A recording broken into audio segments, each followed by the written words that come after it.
You are watching Poonch Live.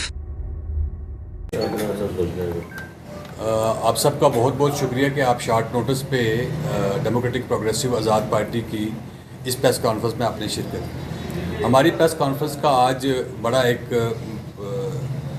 Specific और छोटा ही जो मुद्दा है जिस पे हमने आज अपने प्रेस कॉन्फ्रेंस यहाँ पे मुनक्कद की है। गुलाम नबी आज़ाद साहब से आप सब वाकिफ़ हैं। गुलाम नबी आज़ाद साहब न खाली हिंदुस्तान के अंदर बल्कि पूरी दुनिया के अंदर अपना एक मुकाम रखते हैं। और जम्मू कश्मीर के अंदर गुलाम नबी आज़ाद साहब जब से एक अपनी पार्टी बनाकर डेमोक्रेटिक प्रोग्रेसिव आज़ाद पार्टी को बनाकर जब वो यहाँ पे तशरीफ़ लाए और उसके बाद यहाँ का जो पॉलिटिकल माहौल है कम्प्लीटली बदल गया, क्योंकि लोगों के अंदर ये सब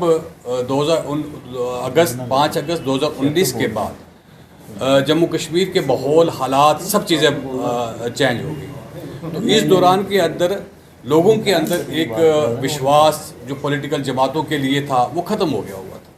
गुलाम नबी आज़ाद साहब का इस दौर में जम्मू कश्मीर के अंदर आना और जिस तरीके से लोगों ने गुलाम नबी आज़ाद साहब के साथ हमारी पार्टी के साथ जुड़ने की बात कही और पर्टिकुलरली गुलाम नबी आज़ाद साहब की शख्सियत को लेकर लोगों ने इस तरीके से कि हमने इस 1.5 साल के अंदर हमारी इस पार्टी के 1.5 साल के कार्यकाल के अंदर आज जम्मू कश्मीर के हर ब्लॉक लेवल के अंदर पंचायत लेवल तक हमारी कमेटी बनी है और जम्मू कश्मीर की कम से कम इस अरसे में 700 से ज़्यादा पब्लिक मीटिंग्स जो हैं, पब्लिक रैलीज जो हैं वो गुलाम नबी आज़ाद साहब ने अटेंड की, बल्कि इंटीरियर जम्मू कश्मीर में अंदर तक जाकर जो है लोगों तक पहुँचे और लोगों के मसाइल सुने। इन सब के होते हुए जो फ्रस्ट्रेशन बाकी पॉलिटिकल पार्टीज़ में आ गई तो उससे जो चीज़ें हैं कुछ चीज़ें जो है यहाँ पे मैं आपके सामने क्लियर करना चाहता हूँ।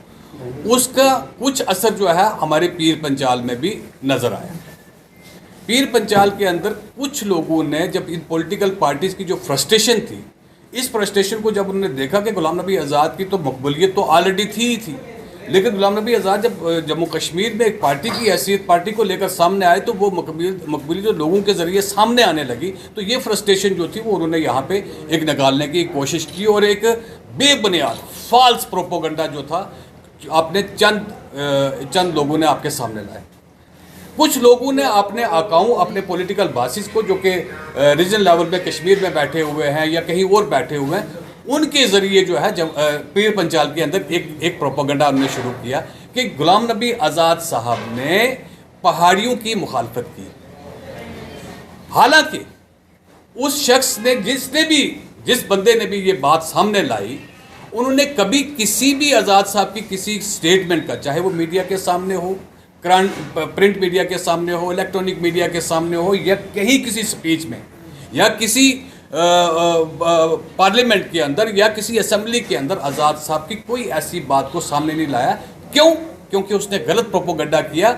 आज़ाद साहब ने हमेशा पहाड़ियों की जो है सपोर्ट की हुई और आज़ाद साहब ने जब आपका पहाड़ी बोर्ड बना उसको इस्टेब्लिश करने में आज़ाद साहब का नुमाया रोल रहा। उसके बाद आज़ाद साहब ने बाज़ाब्ता जो है पहाड़ियों के एक वजूद के ऊपर बात की और पहाड़ियों के वजूद को मजबूत करने की बात की। उन्होंने शेड्यूल टाइप स्टेटस को लेकर भी पहाड़ियों की वकालत की है और इस सब के मतलब जो है हमारे पास ये कंप्लीट रिकॉर्ड यहाँ पे मौजूद है। हमने जो भी बात आपके सामने कर रहे हैं उसका कंप्लीट रिकॉर्ड मौजूद है, जो आपके सामने हमारे सीनियर लीडर जनाब अशोक कुमार शर्मा साहब जो वो आपको कंप्लीट तफसीलन बताएंगे कि कौन कौन कहाँ पे पढ़े। हम सब जानते हैं कि आज जब इस तरह का डिसीजन होता है तो उसका होम मिनिस्ट्री का रोल जो है वो रहता है गवर्नमेंट ऑफ इंडिया का, और उस वक्त आज़ाद साहब minister of state for home India के थे और उस वक्त कितना रेलेवेंट रोल रहता है। और यही नहीं बल्कि एक डेलीगेशन जब पहाड़ीज़ का होम मिनिस्टर पाटिल साहब को मिला, उसमें आज़ाद साहब साथ में बैठे थे and they assured that will give you पहाड़ी स्टेटस, दिस एसटी स्टेटस।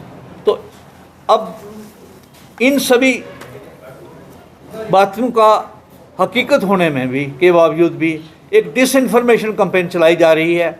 जैसे मेरे फाजिल दोस्त ने कहा कि ये डिसइंफॉर्मेशन कैंपेन इसलिए है कि कोई ऐसा व्यक्ति जिसने पूरे देश में अपना लोहा बनाया है अब जम्मू कश्मीर में आके वो लोगों की खिदमत करना चाहता है।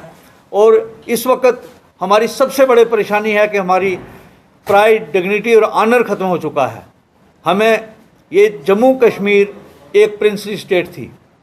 ये हिंदुस्तान के मुकाबले में, हिंदुस्तान के बाद अगर इस टेरिटरी, इंडियन टेरिटरी में किसी और रियासत को जानता था, वो कश्मीर को जानता था। देश से बाहर जाके कहीं भी कोई आदमी बैठता तो भाई कहाँ से आए, इंडिया से, कहाँ से आए, कश्मीर से। आज महाराजा ने जब जम्मू कश्मीर की सरहदें अस्करदू, गिलगित और बलूचिस्तान तक पहुँचवाई, रियासत बनने के बाद, आज़ादी के बाद हम सुकड़ के रह गए जम्मू कश्मीर लद्दाख में। लेकिन अब उससे भी कम कर दिया, इनको यूटी बना दिया। पहले हमारा महाराजा था, फिर सदर रियासत बना, फिर गवर्नर बना, अब लेफ्टिनेंट गवर्नर है। Now we are administered territory of government of India. जैसे विदेश से आके यहाँ शासन करना होता है, उस तरह से हैं। आज हमारे चीफ सेक्रेटरी से कम स्टेटस वाला, रैंक वाला आदमी जो है वो लेफ्टिनेंट गवर्नर बनता है। आप देख लीजिए कि हमारा, समझ लीजिए कि यहाँ पुंछ का अगर डिप्टी कमिश्नर है तो उसको नायब तहसीलदार का पोस्ट दे दिया जाए और कहा है तुम पुंछ को गवर्न करो। इस तरह का हो गया। We have lost our pride, dignity and honour. Sir 6 नहीं हमारी अभी, क्योंकि लद्दाख में तो हमने कोई ऑर्गेनाइजेशन बनाई नहीं है। 5 सीट से, और 5 में 2 का तो अनाउंस किया है, और एक तो हम लड़ नहीं पाएंगे जम्मू का, क्योंकि किसी हालात के पस मंज़र वो सीट पे हम कर नहीं पाए। अभी 2 सीट बचती हैं, उसमें देखें, क्योंकि इलेक्शन दूर है। आहिस्ता आहिस्ता हम तो वचनबद्ध हैं कि सारी सीट लड़ने के, वो हमारी एफर्ट होगी कि हम सब सीट। अब मैं आपको बताऊँ, वो लोग तो ये भी कह रहे हैं कि जो लोग आज इस दुनिया में नहीं हैं, उनके नाम से प्रोपेगेंडा कर रहे हैं कि वो कहते थे कि साहब आज़ाद साहब ने पहाड़ियों की मुखालफत की है। लेकिन ये कागजात जो आज आपको दे रहे हैं, आपके सामने हैं। सदाकत जो है उसको कौन जुटला सकता है? सदाकत ये है कि गुलाम नबी आज़ाद, जब उन्होंने हमें हदायत की, हम यहाँ पुंछ में भी आपके यहाँ आए और यहाँ हमने प्रोटेस्ट किया। जिस वक्त तलवार लटकी थी कि ज़मीनें खाली कर दो भाई, मकान खाली कर दो, दुकानें खाली कर दो जो सरकारी ज़मीन में हैं, कौन सी पार्टी सामने आई जो उस वक्त लोगों के हक़ के लिए सामने नहीं आई? आज वो कोई बयान देते हैं उल्टा सीधा, तो उनका क्या मकसद है?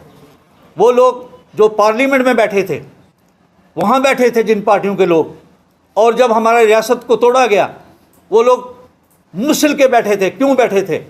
और वहाँ गुलाम नबी आज़ाद ने यहाँ तक उनको कहना पड़ा कि आज तुम हमारी रियासत का बेड़ा गर्क कर रहे हो। उनका मुंह क्यों सिला था?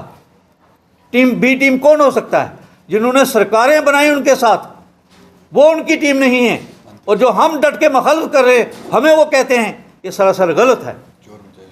चोर मचाए शोर, यही डिसइंफॉर्मेशन कैंपेन का पार्ट है। जो ये पहाड़ियों का डिसइंफॉर्मेशन कैंपेन हुई, वही टीम बी टीम सी टीम की बात हुई, वही लोग ये कह रहे हैं कि वो नहीं लड़ रहे। आप अंदाज़ा लगाएं कितना हालत ख़राब हो गई हमारे उन लोगों की कि वो मैनेज कर रहे हैं हमारे साथियों को, इवन मीडिया के साथियों को, कि वो खुल के आके ऐसी बातें करें जो बिल्कुल सदाकत से परे हैं।